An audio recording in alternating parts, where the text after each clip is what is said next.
शिक्षा भूमि संस्थान YouTube channel में मैं आपका तहे दिल से स्वागत करता हूँ। चलिए दोस्तों, आज का वीडियो जो है तुगलक वंश से संबंधित है और इसमें जो है हम आपको करवाएंगे गयासुद्दीन तुगलक और मोहम्मद बिन तुगलक। ऐसे गयासुद्दीन तुगलक के बारे में ज़्यादा क्वेश्चन नहीं है, लेकिन ज़्यादा क्वेश्चन जो है आपको मोहम्मद बिन तुगलक के बारे में मिलेगा, ठीक है। और जो अगला वीडियो होगा वो भी तुगलक वंश से ही संबंधित होगा और वो भी जो है होगा तो फिरोज शाह तुगलक पे संबंधित होगा, ठीक है। तो देखिएगा, स्टार्ट करते हैं। तुगलक वंश तुगलक वंश का जो है संस्थापक गयासुद्दीन तुगलक था, है ना। इन्होंने गाजी मलिक या गाजी का उपाधि धारण किया था। ये जो शासक थे गयासुद्दीन तुगलक ज्यादा समय तक नहीं रहे थे। कहने का मतलब ये कि इनके बारे में ज्यादा प्रश्न आपके लिए इंपॉर्टेंट नहीं है। इसके बाद जो है मोहम्मद बिन तुगलक महत्वपूर्ण है, फिरोज शाह तुगलक महत्वपूर्ण है और अंतिम शासक भी महत्वपूर्ण है, नासरुद्दीन महमूद शाह तुगलक, ठीक है। तो चलिए स्टार्ट करते हैं क्वेश्चन से। देखिए, पहला क्वेश्चन है, नहरों का प्रारंभ किस शासकों ने किया था? बहुत इंपॉर्टेंट है ना। तो अब बताइए कौन प्रारंभ किया था? जीएसटी या एमबीटी या एफएसटी या एडीके या इल्तुतमिश, ठीक है। तो यहाँ पे आंसर आपका जो हो जाएगा, आपका जीएसटी हो जाएगा, यानी गयासुद्दीन तुगलक। यानी नहरों का प्रारंभ किसने किया था? तो गयासुद्दीन तुगलक। अगर क्वेश्चन आ जाएगा कि नहरों का जाल किसने बिछाया था, तो फिरोज शाह तुगलक। समझ में आया? तो गयासुद्दीन तुगलक हो गया, ठीक है। एक क्वेश्चन और देता है, डाक व्यवस्था का प्रारंभ किसने किया था? तो यही किया था गयासुद्दीन तुगलक, ठीक है। अब देखिए, मोहम्मद बिन तुगलक, इनका मूल नाम जो है जूना खां है। मोहम्मद बिन तुगलक का मूल नाम जो है जूना खां। अब देखिए एफएसटी के बारे में हम लोग अगला वीडियो में विस्तार से करेंगे, ठीक है, जो कि एमबीटी का उत्तराधिकारी था। फिर अलाउद्दीन खिलजी, इनके बारे में हम बहुत सारा क्वेश्चन हम आपको करवाए हैं। पिछले 2 वीडियो हम दिए थे आपको अलाउद्दीन खिलजी के बारे में, जो कि इनका मूल नाम था अली गुरसाफ। इन्होंने बाजार नियंत्रण व्यवस्था चलाया था, घोड़ा को दागने का प्रथा यानी दाग हुलिया प्रथा चलाया था, दाग चेहरा प्रथा। फिर जो है अस्थायी सेना का गठन किया था। इन्होंने सैनिकों को नगद वेतन देना भी प्रारंभ किया था। इन्होंने बाजार नियंत्रण व्यवस्था चलाया था। इन्होंने जो है जो कम तौलता था व्यापारी में जो कम तौलता था उसको शरीर से उतना मांस काट लेने के लिए आदेश दिया था। समझे? बहुत सारा प्रश्न हम आपको करवाए थे। फिर इल्तुतमिश है, तो ये जो है गुलाम वंश के वास्तविक संस्थापक है। ये जो है आपका इसी के समय जो है चंगेज खां जो है आक्रमण किया था, जो कि मंगोलिया से आया था, है ना। इन्होंने टंका और जीतल 2 जो है सिक्का चलाया था। इनको जो है वास्तविक संस्थापक जो बोला था आरपी त्रिपाठी बोला था, है ना। गुलाम वंश का वास्तविक संस्थापक बोला था आरपी त्रिपाठी बोला था। फिर जो है आपको ये जो है यानी कि 40 सदस्यीय जो कि प्रशासनिक जो है सुधार के लिए या कह सकते हैं सहायता के लिए जो है इन्होंने 40 सदस्यीय समिति बनाया था, जिसको तुर्क के चहलगानी कहते थे, है ना। तो ये सब बहुत सारे प्रश्न हम आपको करवा चुके हैं पिछले वीडियो में। तो देखिएगा, हमारा प्रयास ये है कि हम आपको रिवीजन कराएं। और देखिए, ऐसे आप विस्तार से पढ़िएगा ना तो काफी समय लगता है आपको। दिल्ली सल्तनत कम से कम 15 दिन लगता है, समझे। हम आपको 15 दिन जो है आपका बढ़िया से क्लास 2-2 घंटा का होगा ना, 1.5-1.5 घंटा का, तब समाप्त होता है। और हम आपको सिर्फ 5 क्वेश्चन में हम समाप्त कर देते हैं एक शासक को, समझे। तो आप समझिए कितना सोच करके ऑप्शन बनाते हैं ताकि आपको फायदा हो। चलिए अगले क्वेश्चन में मिलते हैं। आगे देखिए, अगला क्वेश्चन है, गयासुद्दीन तुगलक को किसने कहा कि दिल्ली अभी दूर है ना। तो देखिएगा, गयासुद्दीन तुगलक को किसने कहा कि दिल्ली अभी दूर है ना। तो ये क्वेश्चन इंपॉर्टेंट है, हमेशा पूछते भी रहता है। तो इसमें बताइए, अमीर खुसरो, जियाउद्दीन बर्नी या निजामुद्दीन औलिया या इब्न बतूता या फिर बदायूनी। तो इसका आंसर क्या होगा आपका? सी होगा, निजामुद्दीन औलिया, ठीक है। ये निजामुद्दीन औलिया जो थे ये अमीर खुसरो के गुरु थे, अमीर खुसरो के गुरु थे। अब देखिए, अमीर खुसरो जो है गयासुद्दीन तुगलक के बारे में क्या कहा था कि इनके मुकुट के नीचे सैकड़ों पंडितों का पगड़ी छुपा हुआ है या छिपी हुई है ना। अमीर खुसरो कहे थे गयासुद्दीन तुगलक के कि गयासुद्दीन तुगलक के मुकुट के नीचे सैकड़ों पंडितों की पगड़ी छिपी हुई है। ठीक है, ये किसने कहा था? तो अमीर खुसरो ने। और इनका जन्म जो है यूपी के पटियाली के एटा में हुआ था। इनका मूल नाम जो है क्या है ये कमेंट बॉक्स में बताइए। और इनको कहते थे भारत का तोता। ठीक है, आगे देखिए जियाउद्दीन बर्नी, ये जो है मोहम्मद बिन तुगलक के बारे में ध्यान दीजिएगा।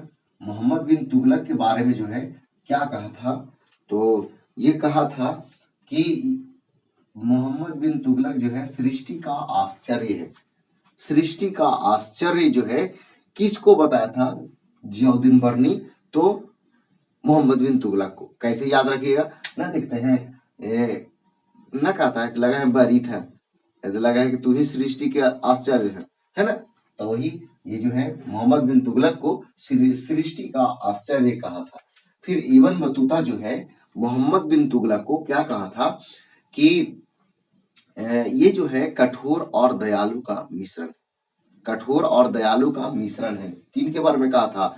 तो मोहम्मद बिन तुगलक के बारे में कौन कहा था? इब्न बतूता कहा था। ठीक है, इब्न बतूता जो है दिल्ली को दुनिया का दिल्ली को विश्व का सबसे बड़ा मंडी कहा था। फिर से सुनिए, क्वेश्चन पूछेगा कि दिल्ली को दुनिया का सबसे बड़ा मंडी किसने कहा था? तो इब्न बतूता ने कहा था। ठीक है, यह आया था कहां से? मोरक्को से। अफ्रीकी यात्री मोरक्को था, मोरक्को से आया था इब्न बतूता। इनका पुस्तक क्या है ये कमेंट बॉक्स में बताइए। ये कब आया था? तो 1333 में आया था। फिर जो है ये किनके दरबार में आया था? तो मोहम्मद बिन तुगलक के दरबार में आया था। पहले भी क्वेश्चन को हम रिवीजन करा चुके हैं। अब देखिए 1351 में जो है मोहम्मद बिन तुगलक का मृत्यु हो जाता है और उस पर जो है बदायूनी क्या कहते हैं कि सुल्तान को प्रजा से और प्रजा को उनके सुल्तान से मुक्ति मिल गया ना कहता है। देखिए बदायूनी लिखल है, एकदम बेदम बेदम था इसको से कौन? जनता तो ना कहता है भले मर गलो मुक्ति हो गलो, है ना।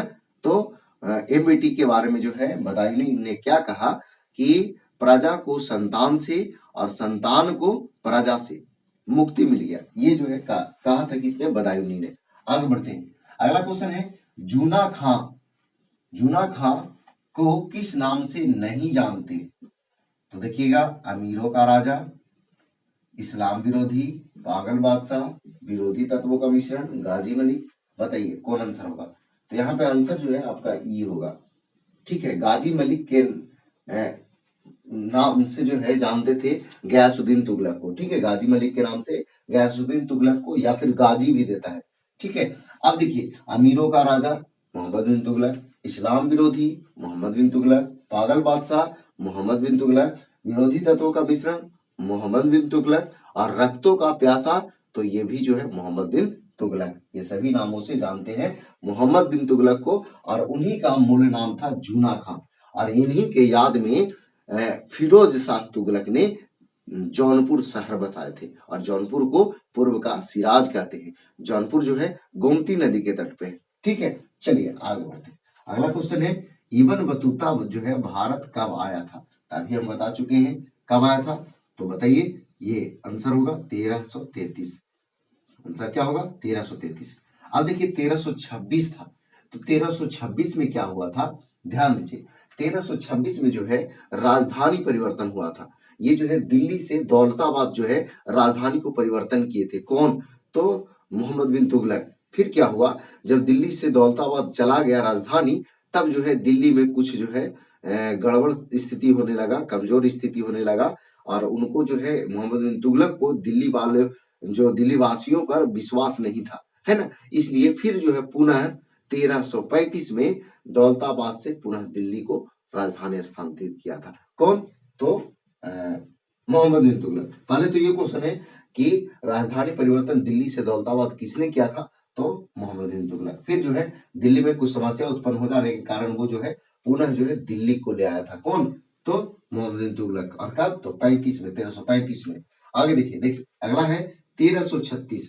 1336 के समय जो है विजयनगर जो है, विजयनगर जो है उदय हुआ था। और 1347 में बहमनी वंश, बहमनी वंश जो है उदय हुआ था। ठीक है, देखिए दोनों के बारे में विस्तार हम लोग करेंगे, आपको मिलेगा पंचामृत सीरीज इसमें भी मिलेगा। तो 1336 में विजयनगर, और जिसका संस्थापक जो है हरिहर और बुक्का थे, है ना, राजधानी हम्पी था।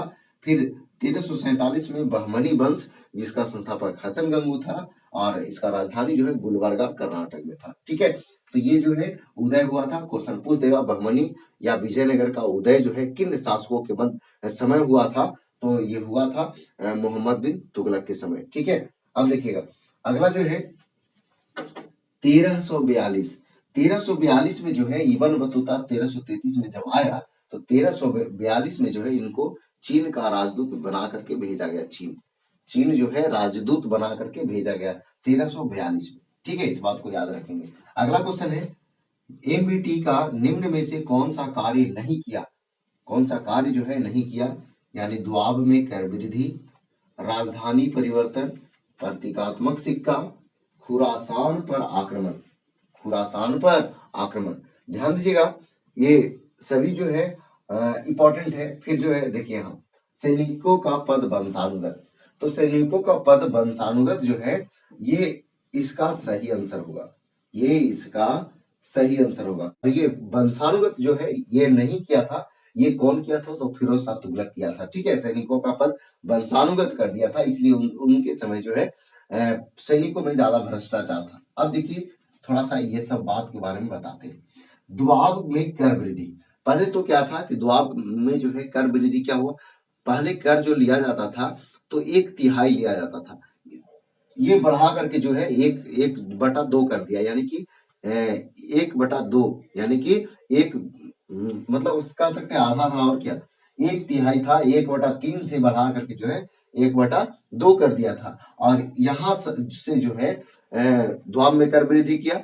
फिर क्या हुआ कि मोहम्मद बिन तुगलक जो है कृषकों से सोंधर नामक ऋण लेता था। ठीक है, अब देखिए राजधानी परिवर्तन था, इसके बारे में पहले भी बता चुके हैं कि 1326 में जो है राजधानी परिवर्तन किया, दिल्ली से दौलताबाद बनाया। लेकिन दिल्ली में कुछ समस्या उत्पन्न हो जाने के कारण पुनः जो है दौलताबाद से दिल्ली कब किया, तो 1335 में किया। ठीक है, प्रतीकात्मक सिक्का, ये जो है इसके समय, यानी किसके समय, मोहम्मद बिन तुगलक के समय भारी मात्रा में, मतलब भारी मात्रा कह सकते हैं, या फिर चांदी का कमी हो गया था। इनके समय जो है चांदी का कमी हो जाने के कारण इन्होंने पीतल और तांबा का युक्त सिक्का चलाया था, जिसको प्रतीकात्मक सिक्का कहते थे, और उसको उसका वैल्यू जो था वो चांदी के सिक्के के बराबर था। लेकिन लोग समझ नहीं पाए, लोग बोले क्या कि कहाँ चांदी और कहाँ पीतल बराबर है, कैसे बराबर हो जाएगा, जनक ये सब गलत चीज है।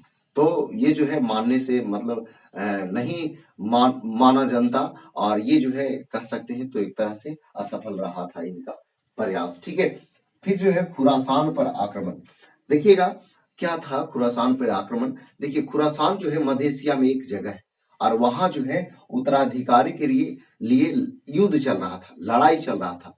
तो वही जो है मोहम्मद बिन तुगलक सोचा कि खुरासान पे आक्रमण करेंगे और वहां जो है अधिकार करेंगे। तो इसके लिए जो है वो सैनिकों को गठन कर लिया का भारी मात्रा में। फिर सभी सैनिकों को अग्रिम वेतन, मतलब कि आगे ही पहले ही जो है वेतन दे दिया। फिर क्या हुआ कि जब आक्रमण की तैयारी हो चुकी थी, तब जो है वहां उस समय तक जो है वहां उत्तराधिकारी का जो समस्या था, युद्ध था, वो समाप्त हो गया। तो इससे जो है इनका सेना जो है जिनको अग्रिम वेतन दे चुके थे, वो जो है ऐसा ही रह गए। कहने का मतलब इनका राजकोष पे नकारात्मक प्रभाव पड़ा, समझे। तो ये चीज था खुरासान पे आक्रमण, किनका, तो मोहम्मद बिन तुगलक का। जबकि सैनिकों का पद वंशानुगत जो हुआ वो फिरोज शाह तुगलक के समय हुआ था। ठीक है, तो ये सभी बातों जो है हम आपको बता चुके हैं, और सभी इंपॉर्टेंट है। हम बहुत सारे प्रश्न को हम शॉर्ट में और कम भाषा में आपको समझाने का प्रयास किए। चलिए, तो नहरों का प्रारंभ किसने किया, तो गयासुद्दीन तुगलक। जबकि नहरों का जाल किसने बिछाया था, तो फिरोज शाह तुगलक। डाक व्यवस्था का प्रारंभ किसने किया था, तो गयासुद्दीन तुगलक। इन्होंने गाजी मलिक का उपाधि धारण किया था। इनको जो है निजामुद्दीन औलिया कहे थे, दिल्ली अभी दूर है। जबकि अमीर खुसरो क्या कहे थे कि गयासुद्दीन तुगलक के मुकुट के नीचे सैकड़ों पंडितों की पगड़ी छुपी हुई है, ये कहा था। फिर जो है इसके बाद जो है बर्नी कहा था, बर्नी के किसके बारे में कहा था, मोहम्मद बिन तुगलक के बारे में कहा था। क्या कहा था कि ये सृष्टि का आश्चर्य व्यक्ति है। किसके बारे में, तो मोहम्मद बिन तुगलक के बारे में। इब्न बतूता क्या कहा था, तो इब्न बतूता जो कहा था कि ये मोहम्मद बिन तुगलक जो है कठोर और दयालु का मिश्रण है ना। और ये जो है दिल्ली को दुनिया का सबसे बड़ा मंडी कहा था, किसने, इब्न बतूता ने। आगे बदायूनी जो था, ये जब मोहम्मद बिन तुगलक का मृत्यु हुआ था 1351 में, तो उसी समय जो है बदायूनी कहा था क्या, कि प्रजा को उनकी संतान से और संतान को उनकी प्रजा से मुक्ति मिल गया। ठीक है, चलिए आगे देखिए। जूना खां निम्न में से किस कार्य को नहीं किए, कौन सा नाम से नहीं जाना जाता है, तो गाजी मलिक। बाकी विरोधी तत्वों का मिश्रण, पागल बादशाह, इस्लाम विरोधी, अमीरों का राजा और खून का प्यासा, सभी कहते हैं जूना खां यानी मोहम्मद बिन तुगलक को, क्योंकि उन्हीं का मूल नाम है जूना खां। इब्न बतूता भारत आया 1333 में। ठीक है, विजयनगर उदय हुआ 36 में, बहमनी वंश उदय हुआ 1347 में। ठीक है, आगे एमबीटी ने निम्न में से कौन सा कार्य नहीं किया, सैनिकों का पद वंशानुगत था, ये काम नहीं किया, सैनिकों का पद वंशानुगत किया कौन, तो फिरोज शाह तुगलक किया। ठीक है, तो दोस्तों हम इसमें कुछ क्वेश्चन भी पूछे थे प्रारंभ में, तो वो क्वेश्चन अगर आपको पता है तो कमेंट बॉक्स में जरूर बताइए। और सीरीज जो हम चला रहे हैं, देखिए आप लोग बहुत सारे ऐसे भाई हैं वो जानते हैं कि ये सबसे प्रश्न आएगा, लेकिन नहीं पढ़ते हैं, तो समय जो है ना आपको समय देने वाला नहीं है, आप पछताइएगा फिर, समझे। अभी नहीं ना पढ़ रहे हैं, फिर जो है ना आपको जब एज बढ़ेगा ना, तो दिमाग जो है ना सठियाएगा तो फिर याद नहीं होगा, और याद नहीं होगा तो फिर रिजल्ट नहीं होगा। तो इसलिए आप लोग इतना मेहनत से हम देखते होंगे कि ऑप्शन कैसा सेट करते हैं कि ज्यादा से ज्यादा क्वेश्चन हम आपको दे सके। और आप क्या करते हैं, आप जो है ना इतना मेहनत से हम देते हैं और आप जो है वीडियो नहीं देखते। नहीं देखिए, मत देखिए, कोई दिक्कत नहीं है। ऐसे हूँ, आप 10th क्लास में पढ़े होंगे तो संस्कृत अगर पढ़े होंगे तो देखे होंगे कि उस पे जो है कालिदास जो है एक डाली पे बैठे हुए रहते हैं, और जिस डाली पे बैठते हैं उसी डाली को काटते रहते हैं, है ना। वो जानते हैं कि इसको काटने से हम गिर जाएंगे, इसके बावजूद उसी को काटते हैं, है ना। तो उसी तरह से जो है आपका होगा, समझे। आप जानते हैं कि ये नहीं पढ़ेंगे तो मेरा क्वेश्चन छूटेगा, फिर भी नहीं पढ़ते, तो भुगतिएगा, भुगतना ही पड़ेगा। तो चलिए, अगर वीडियो पसंद आया तो लाइक कीजिए, दोस्तों के पास शेयर कर दीजिएगा। और आज मैं इतना ही। जय हिंद, जय भारत, वंदे मातरम।